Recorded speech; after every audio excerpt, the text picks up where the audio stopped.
Bonjour à vous tous et toutes qui venez aujourd'hui partager ce moment de réflexion spirituelle. Mon nom est Charles Roberge, je suis diacre permanent au diocèse de Québec au Canada. Alors aujourd'hui, l'Église nous permet de célébrer une très grande fête, celle du Très Saint Sacrement.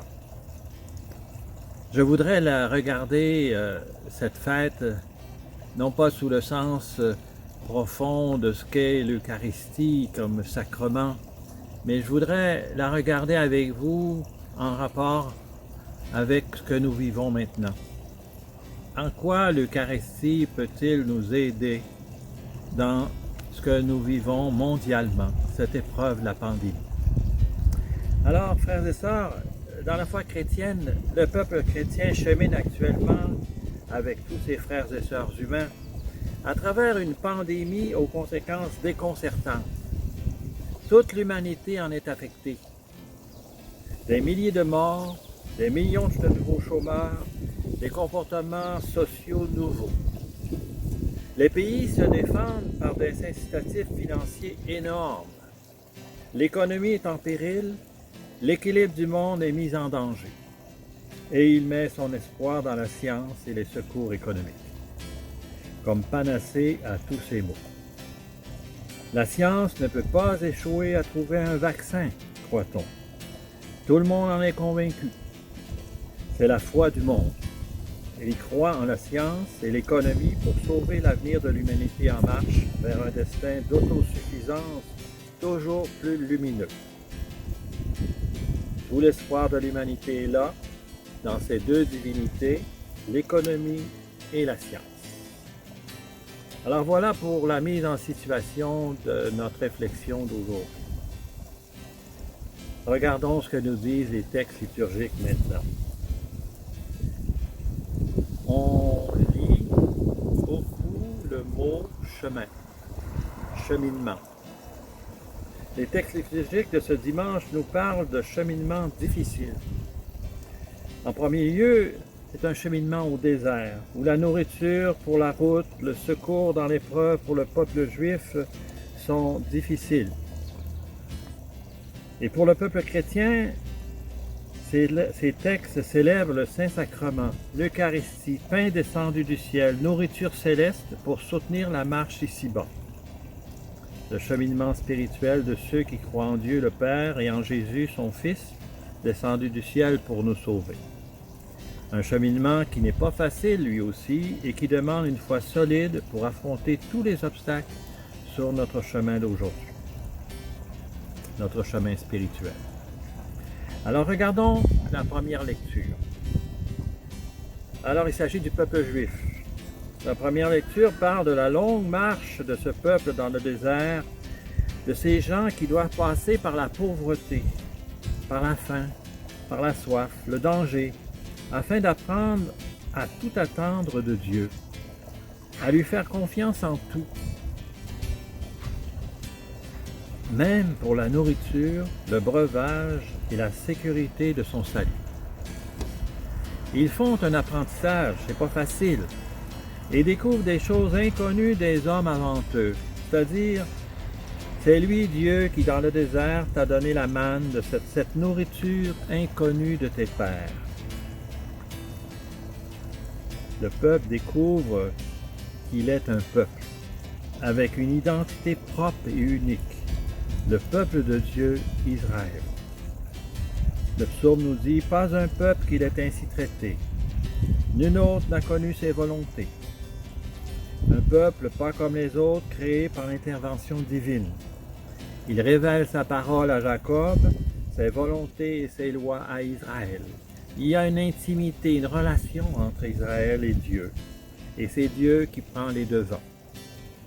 Alors il devient le peuple élu, il apprend à la dure sa mission, son destin, qui est annonciateur du nôtre aujourd'hui. Dans la deuxième lecture, c'est Saint Paul qui nous parle. Il nous apprend l'identité du peuple de Dieu aujourd'hui.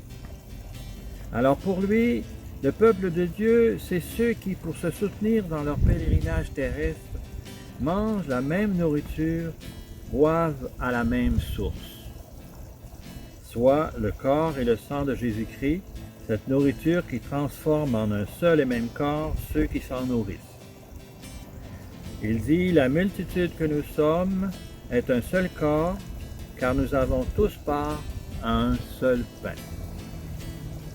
Nous formons ainsi le corps mystique du Christ en marche. Voilà notre identité de croyants qui marche dans l'espérance avec tous nos frères humains dans cette vallée de larmes qu'est la pandémie du coronavirus et tous les autres maux qui affectent actuellement l'humanité.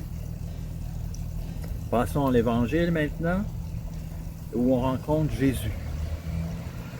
Alors l'Évangile de Jean nous révèle un Jésus lui aussi en mouvement, en marche, en projet.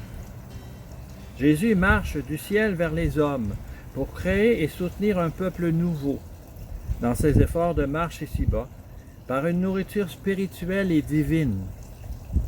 Comme un bon guide, un bon organisateur, il prévoit tout le nécessaire pour que nous ne manquions de rien durant notre voyage de pèlerin ici-bas, comme pèlerins du royaume de Dieu.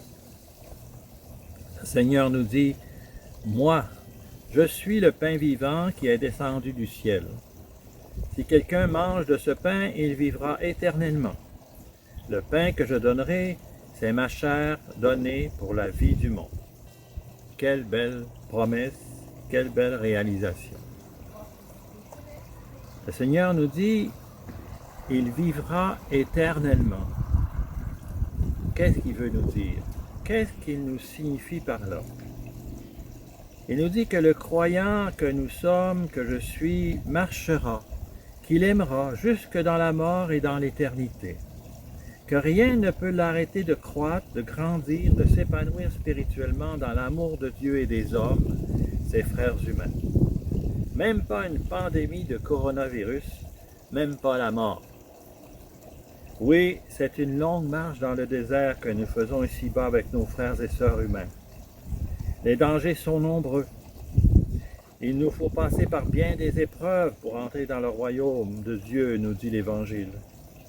Mais pour nous, les croyants, le peuple de Dieu, notre espérance est en Dieu, non dans la science des hommes, si bonne soit-elle, ou l'économie, si forte soit-elle. Jésus nous dit, on ne peut servir deux maîtres. Le coronavirus, le chômage, les guerres, la faim, la soif, la persécution, cela nous afflige bien sûr et nous sympathisons avec tous ceux et celles qui souffrent et qui meurent et nous faisons de notre mieux pour les aider. Mais nous croyons avec saint Paul que rien ne peut nous séparer de l'amour du Christ, de la vie du Christ en nous, de la résurrection du Christ. Voilà en quoi nous mettons notre foi. Voilà notre espérance. Voilà notre ligne d'action. Non pas la science, non pas l'économie, mais la foi au Christ pour sauver l'humanité. Voilà ce qui nous fait vivre et traverser les pires épreuves, même la mort. Il faut se le rappeler souvent cependant, pour soutenir notre foi, car le monde n'y pense pas, et ne le fait pas penser, et n'y croit pas. C'est nous qui sommes le sel de la terre et la lumière du monde, pas l'esprit du monde. Les temps d'aujourd'hui ne sont pas différents des temps d'autrefois. C'est celui qui tiendra jusqu'à la fin qui recevra la couronne de vie. À l'exemple du Christ, nous attendons tout du Père. Il est notre espérance et notre salut ici-bas et dans l'au-delà. C'est de lui que nous tenons la vie et l'être. Nous ne sommes pas des matérialistes, mais des spirituels. La matière ne peut sauver le spirituel. Le spirituel, lui, transforme la matière et la sauve par la force de l'esprit de résurrection, l'esprit de vie, l'Esprit Saint. Tout ça à cause qu'un jour, le Dieu d'amour s'est donné lui-même à manger, qu'il est devenu notre Eucharistie, le Saint-Sacrement, pour être avec nous, notre force jusqu'à la fin des temps. Tel est le pain du ciel, il n'est pas comme celui que les pères ont mangé, eux ils sont morts. Celui qui mange ce pain vivra éternellement. Voilà la gloire, la grandeur et toute la force de l'Eucharistie, du Saint-Sacrement. Amen. Et que le Seigneur vous bénisse tous, qu'il vous donne sa paix et sa joie. Au nom du Père et du Fils et du Saint-Esprit. Amen.